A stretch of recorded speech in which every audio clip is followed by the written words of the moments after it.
yung pala, kinabukasan, brother, kailan tayo uli mag-Bible study? Kailan ka mag-share uli ng Word of God? Diba? Nagulat ako, uy, tumino pala sa isipan niya. Diba? Hindi natin alam na yung pag-share natin, yung isang tao na share mo ng mensahe. Hindi po pala ni Lord doon, di ba? Na tumama pala yung mensahe na ibinigay na binitawan mo. Kasi yung pagbibigay mo kasi ng mga word of God, parang hindi na ikaw yung nagsasalita ng bibig. Ginamit lang yung bunganga mo.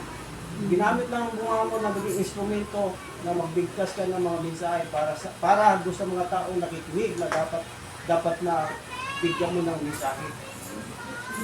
Nagulat ako, lagi na lang ako, brother, mag-Bible study tayo, diba? Tapos nung nag-Bible study na kami, nangangatok naman ako. Para ako, hindi ko malaman kung paano ko i-deliver yung mensahe. Nagbubulol-bulol na ako, kinakakabahan na ako.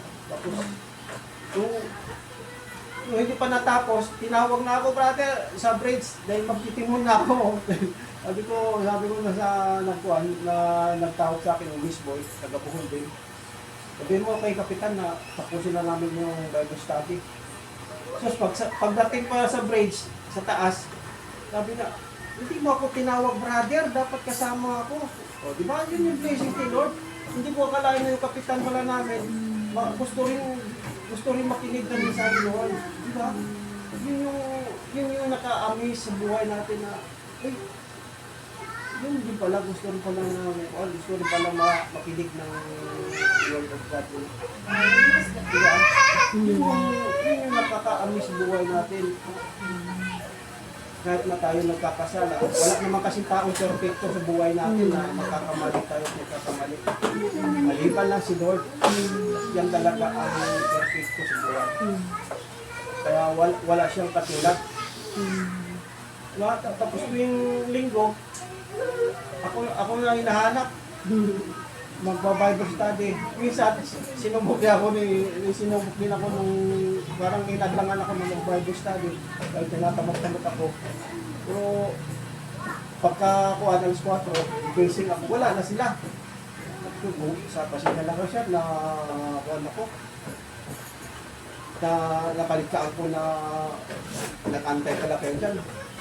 Pero hindi naman ako nagbabasa rin ako doon ng Bible, nakikinig ako ng mga preach doon sa mga pastor, kahit sino-sino mga pastor. Kung anong maganda kasi mga misa, yun ang pinapakinggan ko, anong mga bang. Sulat yan. Kaya nga nandito lahat ng mga misa, sinusulat ko. Kaya nakaka-amaze.